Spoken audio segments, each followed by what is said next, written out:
आज हमारा डिस्कशन है ऑन जनरल स्टडीज 2 पेपर 2। इस साल के जो क्वेश्चंस आए हैं associated with social justice and governance, उसके बारे में हम डिस्कस करने वाले हैं कि कौन से एरिया से questions were asked, along with कि कैसे अप्रोच करना है उन पर्टिकुलर क्वेश्चंस को। राइट, अगर हम इस साल का जो GS2 पेपर है वहां पे सोशल जस्टिस एंड गवर्नेंस के अगर क्वेश्चंस देखेंगे तो दीज वेर सर्टेन क्वेश्चंस। ये है हमारे पास फर्स्ट क्वेश्चन, किस एरिया से, हमारे सिलेबस के किस एरिया से इट वाज आस्क्ड। तो ये वाला जो क्वेश्चन है ये है वल्नरेबल सेक्शन वाला वाला part, followed by malnutrition in India. ये वाला जो पार्ट है, ये वाला जो क्वेश्चन है has been asked from issues associated with poverty and hunger. उसके बाद हम अगर थर्ड क्वेश्चन देखें, that is question number 15 in actual paper, तो it was associated with role of civil society organisation, role of NGOs, role of pressure groups. ये this was the third area. उसके बाद हम क्वेश्चन नंबर 16 देखें in actual paper, तो it was associated with transparency and accountability. मतलब ये है important aspect of governance, transparency and accountability. ये एक और सिलेबस का हमारे पार्ट है। फॉलोड बाय अगर हम क्वेश्चन नंबर 18 देखें एजुकेशन से रिलेटेड, तो ये कनेक्टेड है with development and management of social sector.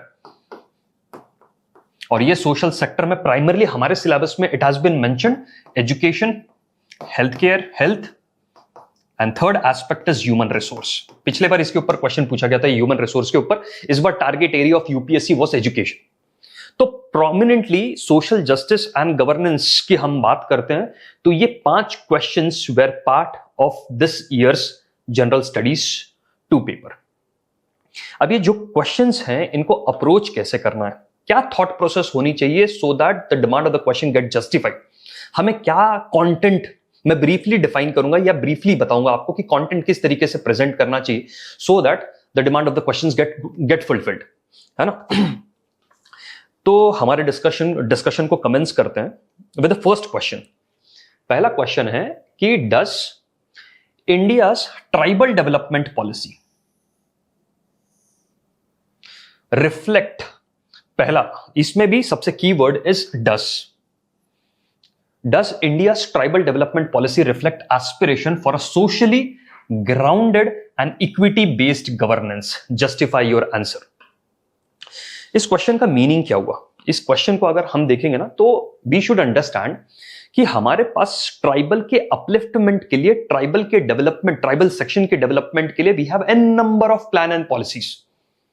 तो क्या ये जो पॉलिसीज है, एग्जिस्टिंग पॉलिसीज है फॉर ट्राइबल अपलिफ्टमेंट, क्या ये 2 एस्पिरेशंस को फुलफिल करती है, socially grounded governance and equity based governance. Socially grounded governance का मतलब होता है कि क्या it is based on realities, किसकी realities, realities of the vulnerable population. यहां पे वल्नरेबल कौन है, हम ट्राइबल्स की बात कर रहे हैं।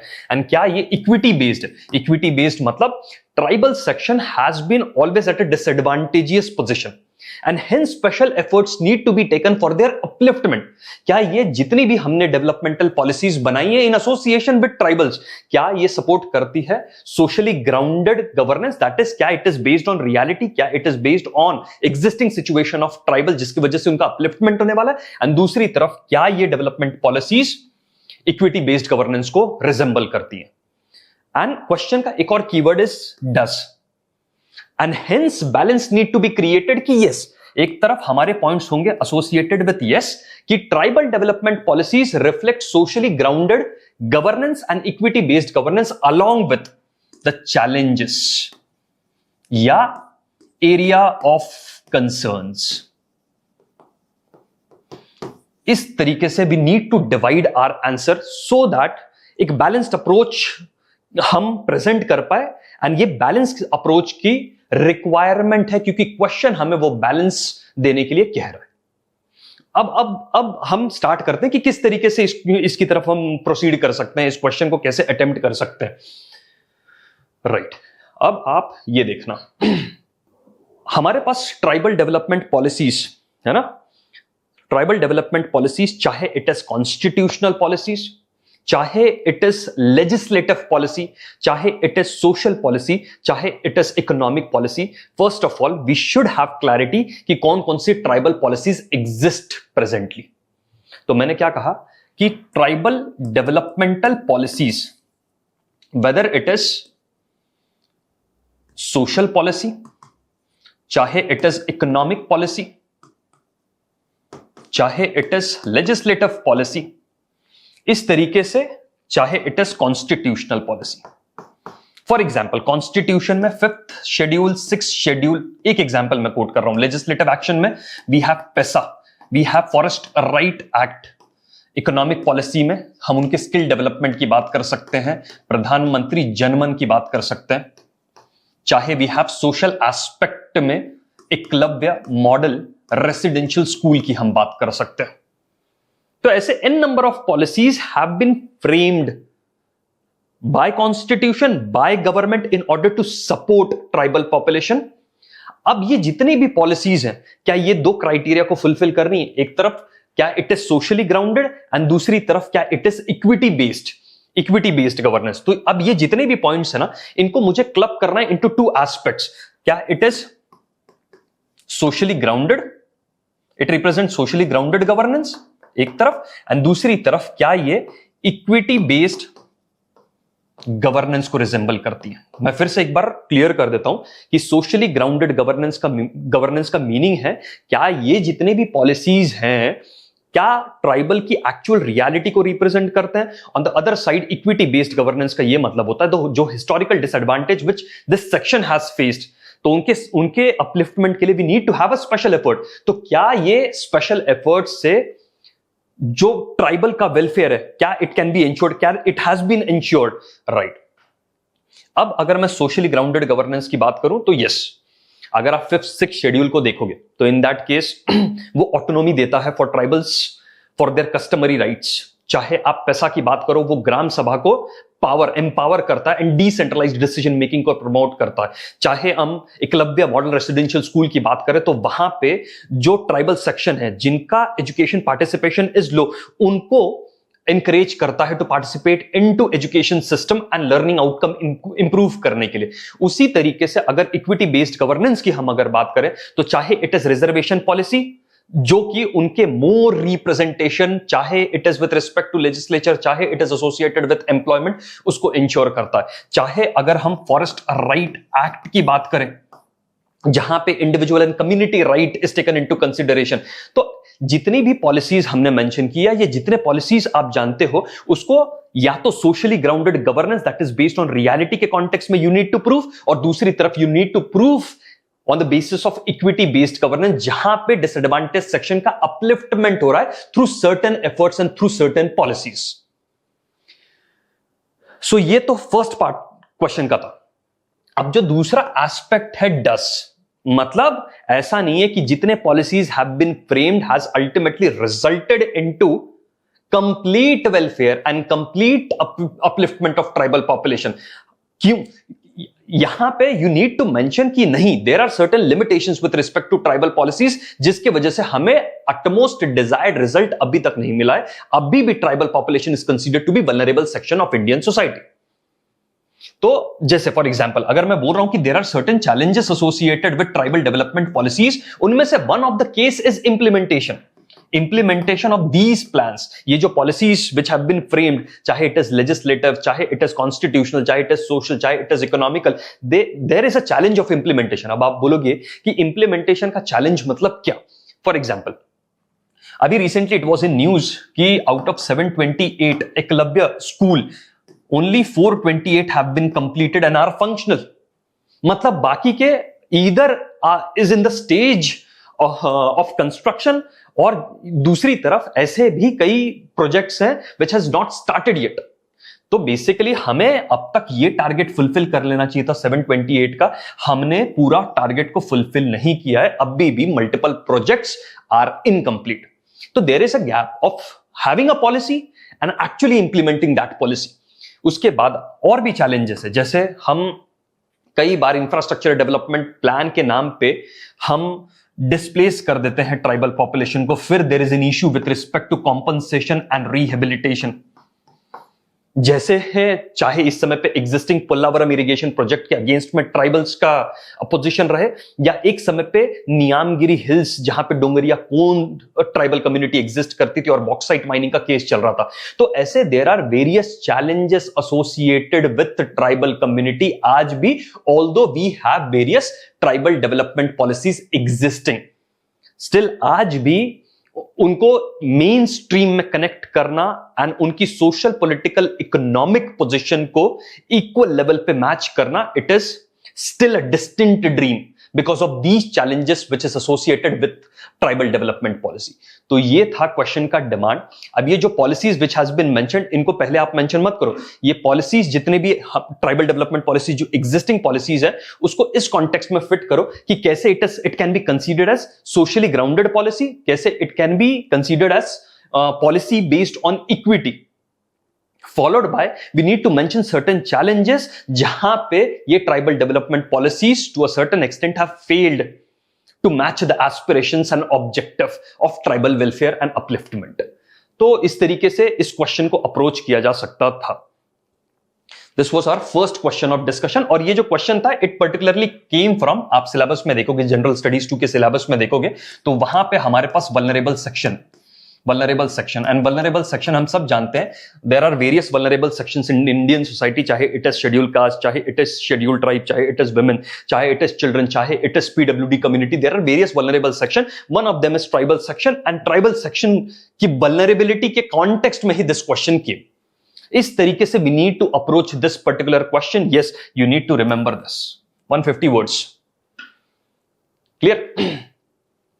तो ये था हमारा first question, which is part of governance plus social justice। अब सेकंड क्वेश्चन की तरफ we will move। राइट, अब ये जो पर्टिकुलर क्वेश्चन है, ध्यान से समझना इसको। माल nutrition in India is not merely a public health concern, it is also a challenge to social equity, human development, and तीसरा is effective welfare governance। ये 3 major aspect हैं which is associated with malnutrition, and malnutrition is an important part of our syllabus जहां पे mentioned है word important aspect of poverty and hunger। वहां से ये malnutrition plays a very important role, उसी poverty and hunger का एक part है माल न्यूट्रिशन। राइट, तो अब ये बोल रहा है कि malnutrition in India is not merely a public health concern. इसका ये मतलब है कि malnutrition goes beyond the mindset कि यार it is just associated with illness, disease, immunity. नहीं, the challenges associated with malnutrition goes beyond medical conditions.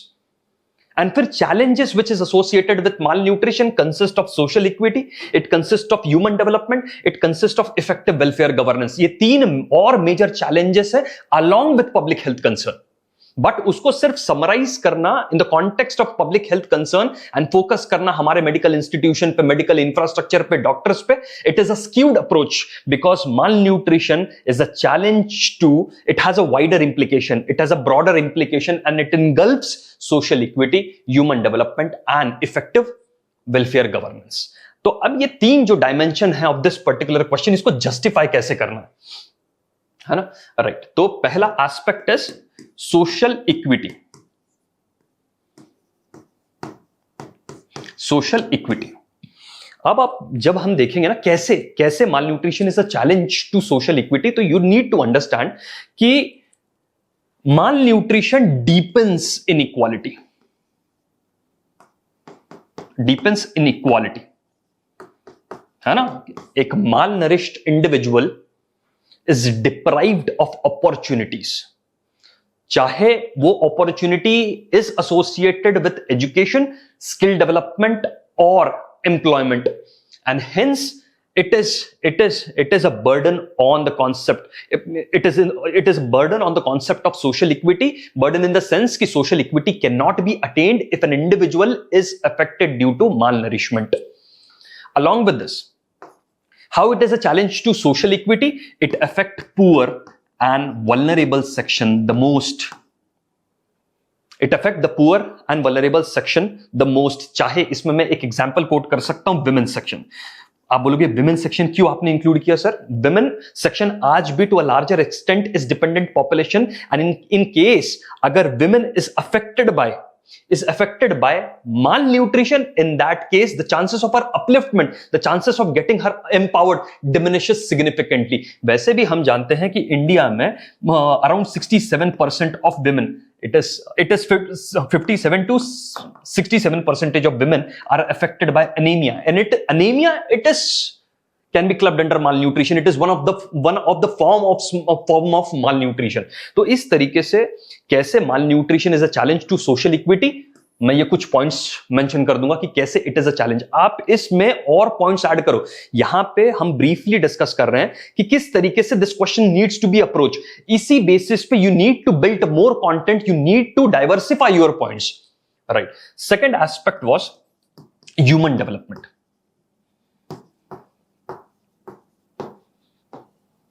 कैसे malnutrition is a challenge to human development. अगर कोई एक malnourished individual है या एक सेक्शन है which is considered to be malnourished, in that case उसका learning outcome would be affected, उसका skill development would be affected, उसकी एम्प्लॉयबिलिटी वुड बी अफेक्टेड.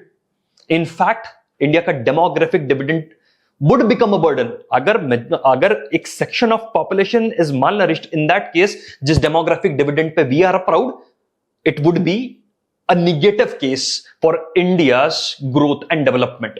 तो ये ह्यूमन डेवलपमेंट का जो केस है, एक malnourished individual get deprived of better learning outcome, skill development की कमी हो सकती है बिकॉज अगर हम बात करें तो उसका फॉर्मल एजुकेशन सिस्टम में जाना, उसका cognitive ability का development, it is a big question mark along with employability of such kind of individual who is considered to be malnourished. And the third aspect is effective welfare governance. है ना? कैसे malnutrition is a challenge to effective welfare governance? You should be very clear. Government के पास multiple plan and policies है. Education के लिए we have numerous plans. Skill development के लिए we have numerous schemes. Employment के लिए we have numerous plan again, but सारे के सारे plan and policies will tend to fail अगर section is if an individual is mall nourished.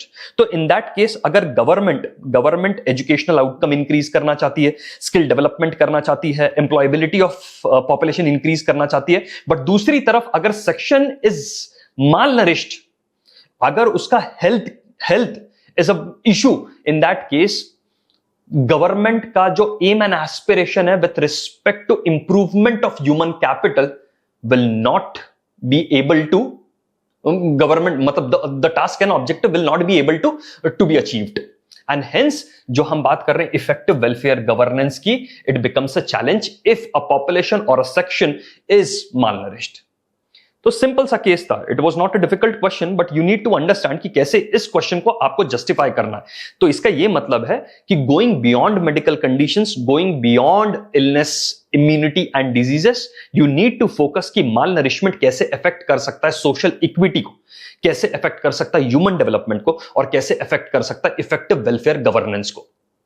And hence we need to eliminate this concept of malnutrition from India, है ना? ठीक है. तो इस तरीके से you need to justify the 3 dimensions which have been asked in the question.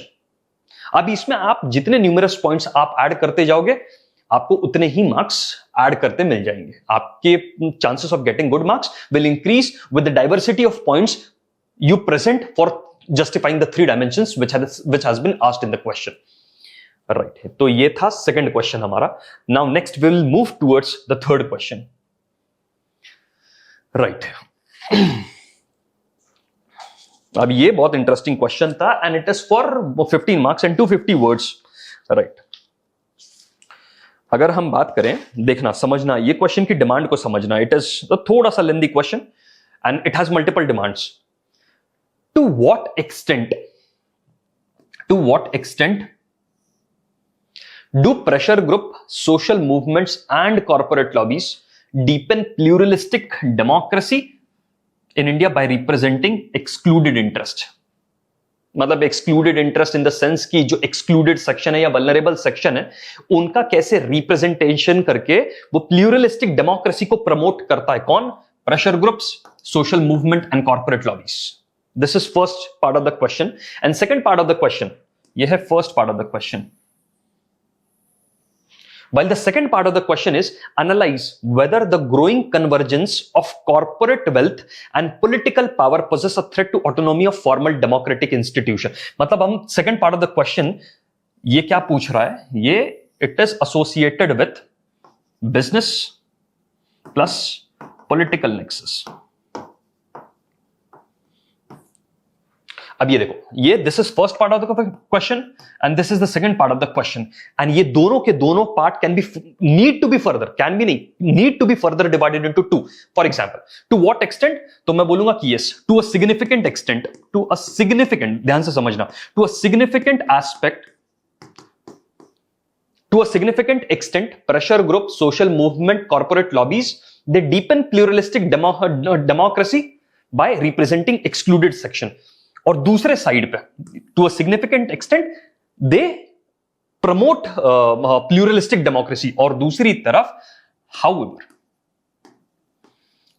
challenges, there are certain challenges associated with their functioning, and hence the aspiration of deepening pluralistic democracy has been put to a question. Right, ये तो first part of the question, and first part of the question need to be further divided into two. And second part of the question, analyze whether growing convergence of corporate wealth and political power pose a threat to the autonomy of formal. Analyze whether, इसका ये मतलब है कि second part of the question again need to be divided into two, कि yes, it is a threat, it is a threat, and second, no, this nexus can be used effectively. इस तरीके से we needed to decode this particular question. This question, for the sake of repetition, this question consists of two parts, and ये दोनों के दोनों parts need to be further divided into two. Right. अब समझना,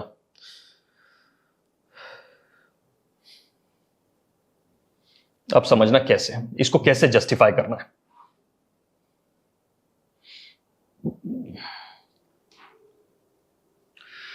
To what extent do pressure groups, social movement and corporate lobbies deepen pluralistic democracy? Right. Pluralistic democracy, इसका simple सा meaning है कि जहां पे various identities, various ideologies can coexist and excluded interest, जैसे मैंने थोड़ी देर पहले बोला, हम बात कर रहे हैं excluded section की, या सिंपली हमारे सिलेबस के कॉन्टेक्स्ट में जो vulnerable section है, इनका रिप्रेजेंटेशन करके कैसे pluralistic democracy is being promoted by ये थ्री ऑर्गेनाइजेशंस, चाहे इट इज प्रेशर ग्रुप, चाहे इट इज सोशल मूवमेंट, चाहे इट इज कॉर्पोरेट लॉबी. तो अगर मैं बात करूं प्रेशर ग्रुप्स की, पहले मैं बोलूं अगर प्रेशर ग्रुप्स कि कैसे it the deepens pluralistic democracy, तो मैं बोलूंगा कि यार they are voice of a common man. they enhance the transparency and accountability of government. They play a very important role in policy advocation. Advocating policy में, policy को advocate करने में they play a very significant role. उसके बाद having check on government, उसके बाद ensuring transparency and accountability, ये सारी चीजों में pressure group plays a very important role. अब आप बोलोगे कि सर कैसे? You need to give an example. Yes, I will give you example. चाहे it is भारतीय किसान यूनियन, हमने पहले भी इनके प्रोटेस्ट देखे थे, ये एक प्रेशर ग्रुप है जिसकी वजह से 3 farm laws were taken back by the government. चाहे हम कांग्रेस जनता पार्टी की बात करें, जहां पे ये प्रेशर ग्रुप ने एक इंपॉर्टेंट रोल प्ले किया है to ensure transparency and accountability of examination process in India. इस तरीके से numerous examples could be quoted जहां पे pressure groups have played a very important role in deepening pluralistic democracy. दूसरी तरफ वी हैव सोशल मूवमेंट्स, है ना, an number of social movements India में देखे जाते हैं, चाहे it is with respect to representation of या advocating equal rights for LGBTQ by organizations like NAS Foundation, चाहे it is associated with women entry into temple, Bhumata brigade का you can give an example, चाहे it is associated with environmental protection for local population, यहां पे मैं चिपकू movement की बात कर सकता हूं, और एनी अदर मूवमेंट, नर्मदा बचाओ आंदोलन एक्सेट्रा. तो there have been numerous movement, social movement which has taken place in India, and ये जितने भी मूवमेंट है ultimately represent the most vulnerable and poor section of Indian society, and representation of this vulnerable section place a very important role in deepening of pluralistic democracy. Right. And third aspect is corporate lobbies. अब ये corporate lobbies कैसे play कर सकते हैं role in promoting pluralistic democracy and excluded interest?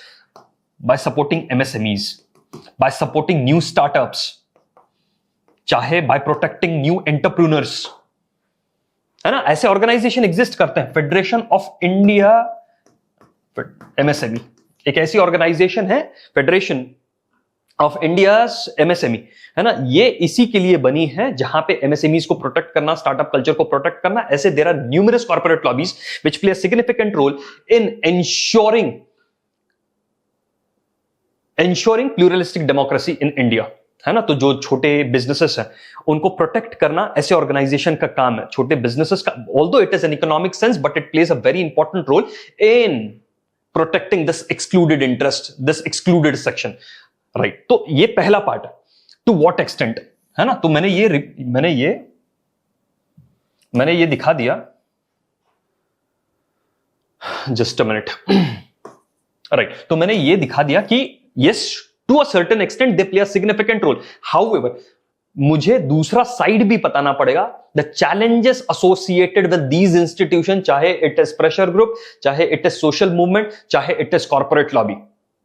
जैसे मैं बोलूंगा कि यार यहां पे सेक्शनल इंटरेस्ट इज प्रमोटेड, यहां पे मैं बोल दूंगा कि यार दे कई बार play an disruptive role, they play a disruptive role. ये प्रेजेंट करना तो चाहते हैं, बट इनकी अकाउंटेबिलिटी का क्या?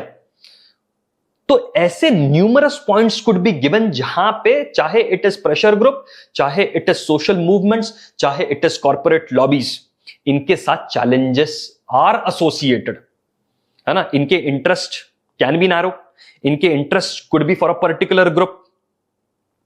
यहां पे डिसरप्शन किया जा सकता है of genuine infrastructural development project. तो ऐसे प्रोजेक्ट्स को रोकना, it will hamper, it can hamper the growth and development of this nation. So there have been instances jahan pe these organizations have negatively played a role against growth and development of this nation.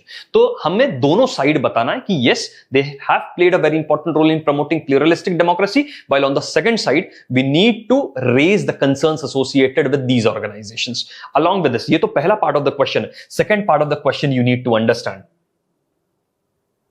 Hold.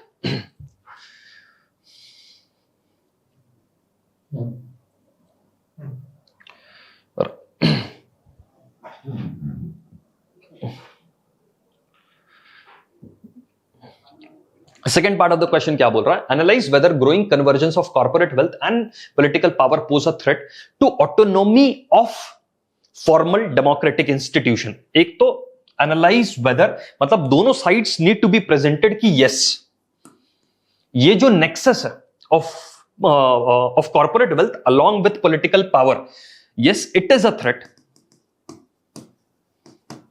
and दूसरी तरफ no, this nexus can be utilized for betterment of the society. कैसे?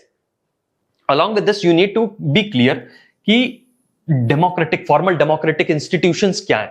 In simple sense, it can be legislature, it can be executive, it can be institutions like election commission, it can be institutions like National Green Tribunal, it can be institution like Central Pollution Control Board, it can be institutions like local government.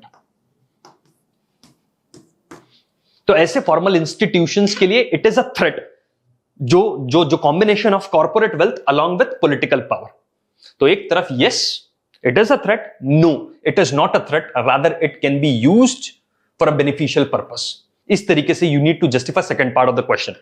तो yes, it is a threat, है ना। हम कई बार ये instances देखते हैं कि ये जो नेक्सस है, यहां पे पॉलिसी मैनिपुलेशन, क्रॉनिक कैपिटलिज्म, इस तरीके की चीजें कैन बी कनेक्टेड। हम यहां पे एग्जांपल कोट कर सकते हैं issues associated with erectile bond. कई बार EIA, एनवायरमेंट इंपैक्ट असेसमेंट को स्किप कर दिया जाता है। हम लोग कई बार जानते हैं कि जो पोल्यूशन के नॉर्म्स है, गंगा यमुना के पोल्यूशन से रिलेटेड जो भी नॉर्म्स है, इतने स्ट्रिग्नेंट लॉस एग्जिस्ट करते हैं, स्टिल कितनी सारी इंडस्ट्रीज अपने एफ्लुएंट्स को, वेस्टेज को डायरेक्टली गंगा यमुना में छोड़ देते हैं। तो ऐसे numerous points could be given जहां पे ये nexus is a threat to the society, है ना, विच कैन अफेक्ट हमारी डेमोक्रेटिक इंस्टीट्यूशन में, and there can be encroachment, undue influence of wealth, of power, है ना।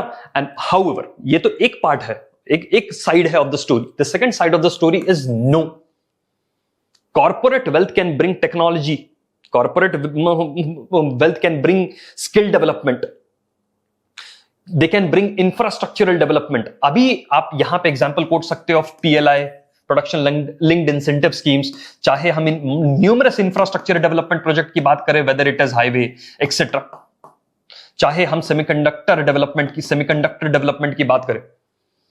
तो ये जो corporate wealth can play a significant role in development of this nation. तो ऐसा नहीं है, we don't have to give a one sided approach to this question. The demand of the question is straightforward. Analyze whether the growing convergence, yes, it can be a threat. No, it cannot be. क्योंकि corporate wealth can play a significant role in giving investment, in giving technology, in giving skilled human resources, so that it can be used by government for building infrastructure, for building human capital. Right. तो इस तरीके से this question need to be tackled. तो थोड़ा बड़ा था, and hence यहां पे रैशनैलिटी, हैविंग रैशनैलिटी की कैसे इस इतने लिमिटेड टाइम पीरियड में एंड लिमिटेड वर्ड्स में कैसे ये सारे aspects need to be portrayed, तब जाके demand of the question would be fulfilled. Right, हमारा नेक्स्ट क्वेश्चन इज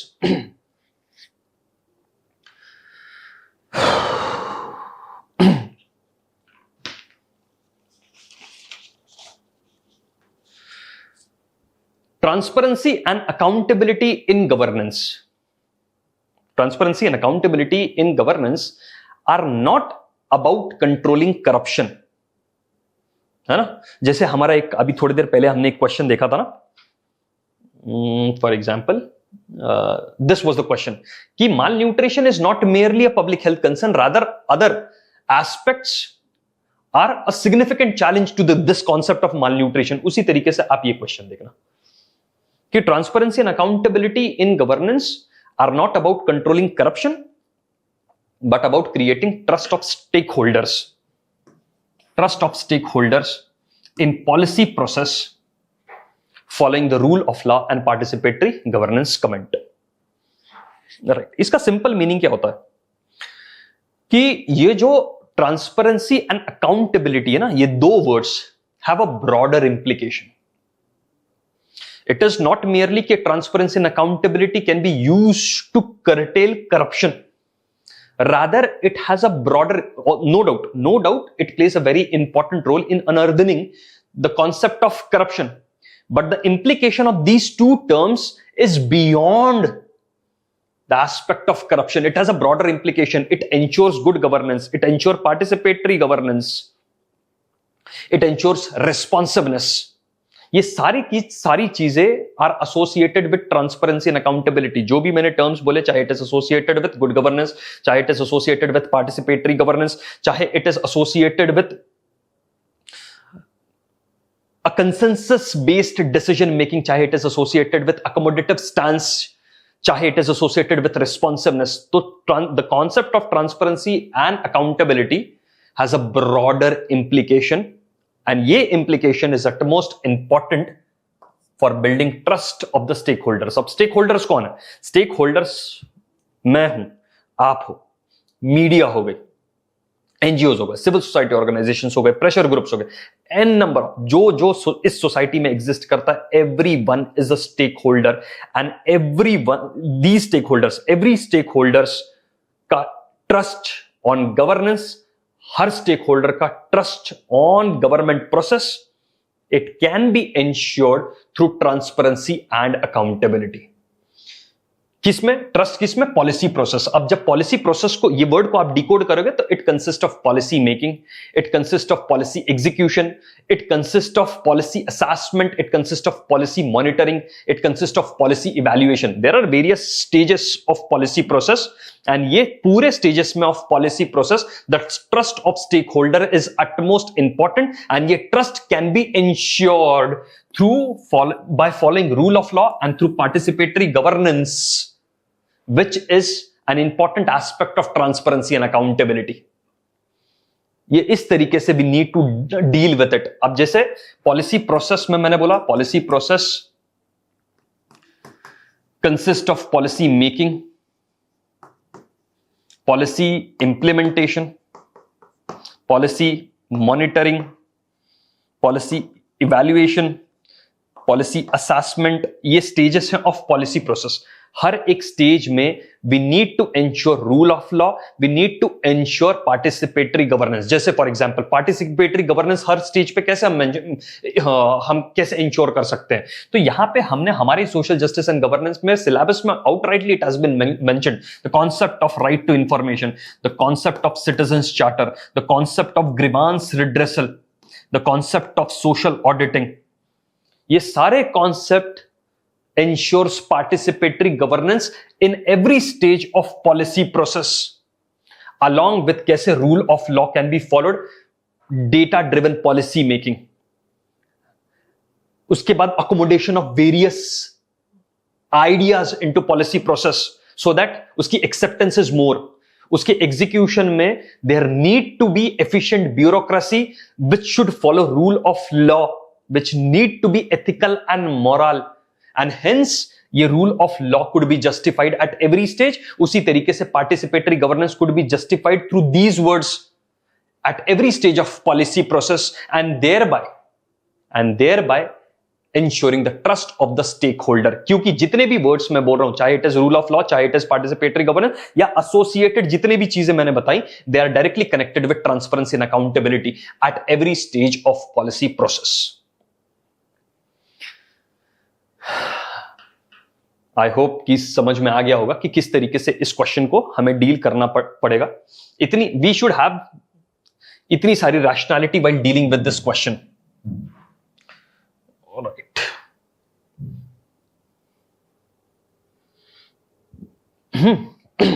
तो you need to understand the stakeholders कौन होते हैं, we need to understand policy process क्या होता है एंड इस पॉलिसी प्रोसेस में कैसे rule of law and participatory governance हम ला सकते हैं, which is directly connected with the word transparency and accountability. यहां पे हमें बहुत सारे multiple aspects of our syllabus need to B mentioned.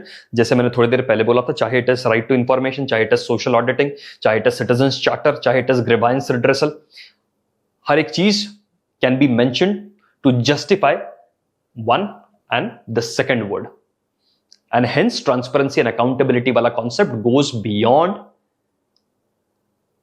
a concept of corruption and hence multiple aspects is taken into consideration जब हम बात करते हैं ट्रांसपेरेंसी एंड अकाउंटेबिलिटी की। This was the fourth question and ये वाला हमारे सिलेबस में कहां पे मेंशन्ड है, important aspect of governance, transparency and accountability. ये हमारे सिलेबस वर्ड में it has been explicitly mentioned. And फिर फाइनल क्वेश्चन की तरफ हम जाते हैं, क्वेश्चन नंबर 18 है ना। Should education be treated primarily as a welfare obligation of a state? Should education be treated primarily as a welfare obligation of the state or as a strategic investment for building a globally competitive, knowledge driven nation? Critically evaluate. This is the second part of the question and the key directive is critically evaluate. अब ये कह रहा है कि should education be treated primarily as a welfare obligation of the state. अगर हम इसको सिर्फ एक वेलफेयर ऑब्लिगेशन की तरह देखेंगे ना, तो there are certain issues connected with that. यही हमें बताना है कि सिर्फ it should not be treated as a welfare obligation, although it is a welfare obligation. अगर सोसाइटी में सोशल जस्टिस इंश्योर करना है, अगर हमें अपलिफ्ट करना है पुअर एंड वल्नरेबल सेक्शन को, अगर हमें इंश्योर करना है मोर पार्टिसिपेशन ऑफ सिटीजंस का, in that case education needs to be given emphasis and constitution is given emphasis in fundamental right, in directive principles of state policy, and accordingly law have been framed for right to education. But problem with respect to the first statement is कि सिर्फ हम अगर उसको welfare obligation की तरह देखें without ensuring कि output क्या है, in that case it is problematic, क्योंकि अगर सिर्फ उसको welfare objective की तरह treat किया गया, in that case there would be question on learning outcome हो रहा है कि नहीं, क्या हम स्किल डेवलपमेंट कर रहे हैं कि नहीं, क्वालिटी ऑफ एजुकेशन हम प्रोवाइड कर रहे हैं कि नहीं मासेस को। ये सारे प्रॉब्लम्स आर एसोसिएटेड अगर हम वन डायमेंशनल अप्रोच रखें कि जो एजुकेशन है it is just a welfare obligation of a state. While दूसरी तरफ तो ये फर्स्ट डायमेंशन है कि नहीं, ये welfare obligation, yes it is a welfare obligation of a state, but having a thought process of welfare obligation put a bigger question mark with respect to learning outcome, चाहे it is associated with skill development, चाहे it is associated with employability of population। आप यहां पे Acer की report coat कर सकते हो, इन number of report code भी कोटेड जहां पे welfare obligation has not fetch us desired result in terms of learning outcome, in terms of employability, etc. And hence we need to shift our focus towards an education which is globally competitive and knowledge driven। इससे होगा क्या, हमारी education में innovation, research and development would B integral part. जो हम बोलते हैं ना कि हमारी education and industrial requirement is, इसका गैप इज वेरी हाई, ये जो मिसमैच है it can B narrowed bye focusing on globally competitive education. तो ग्लोबली कॉम्पिटिटिव एजुकेशन के अपने बेनिफिट है, research and development, productive workforce, skilled workforce, ये सारी चीजें could be created by focusing on this term. However, you need to understand the question is critically evaluate, and hence second dimension need to be quoted कि भाई just giving attention on globally competitive education, again it is a problematic। यहां पे commodification of education हो जाएगा, यहां पे unequal opportunity for getting education would be created between haves and haves not। फिर holistic development of child के बारे में हम नहीं सोच रहे, हम सिर्फ एम्प्लॉयबिलिटी के बारे में सोच रहे। Rather yes employment is important, but other areas जैसे आर्ट्स एंड कॉमर्स, ये सारे एरियाज वुड बी निग्लेक्टेड अगर हम फोकस कर रहे हैं टुवर्ड्स ग्लोबल कॉम्पिटिटिवनेस। तो प्रॉब्लम फर्स्ट एस्पेक्ट में भी था जहां पे हम एम्फसाइज कर रहे हैं सिर्फ वेलफेयर ऑब्लिगेशन के ऊपर, जहां पे there was lack of accountability, there was issue with respect to learning outcome and skill development and employability. While दूसरे कॉन्सेप्ट के अपने कुछ पॉजिटिव है, जहां पे हम लर्निंग आउटकम बढ़ा देंगे, जहां पे हम स्किल डेवलपमेंट कर देंगे, हम जहां पे प्रोडक्टिव वर्कफोर्स क्रिएट कर देंगे। However global competitive knowledge driven nation के ऊपर भी there is a question mark कि क्या इट वुड बी अफोर्डेबल, क्या इट वुड बी एक्सेसिबल। सिर्फ हम ग्रेटर फोकस कर रहे हैं on employability, but education is meant for all round development of an individual, and state has a great role to bring human capital development in reality, and hence a balanced approach need to be taken jahan pe welfare obligation of state should play an important role through its objective of welfareism, and along with this it need to ensure that हमारा आज का educational setup matches global requirement along with holistic development of an individual। तो ये था demand of the question, है ना। और ये हम 250 वर्ड्स में we can easily write this particular question. और ये आया था फ्रॉम हमारे सिलेबस में, the sentence which has been mentioned is development and management of social sector, and social sector में explicitly health, education and human resource has been mentioned। Right, तो ये इस तरीके से अप्रोच करना था, मैंने ओवरव्यू दे दिया है। अब एक्चुअल चैलेंजेस कि कैसे ये जो कॉन्सेप्ट्स हैं, कैसे ये जो आइडिया है associated with the demand of the question, इसको आप लिमिटेड टाइम फ्रेम में and with in the limited word limit कैसे आप नरेट कर सकते हो। बट ओवरऑल यही चीजें थी which need to be presented in your answer. अगर आप इसको स्पेसिफिकली प्रेजेंट कर देते हो, सिस्टमैटिकली प्रेजेंट कर देते हो in an organized way, in that case gaining marks into social justice and governance वाला part would be very easy, है ना। इसी नोट पे we end this session. Thank you and जय हिंद।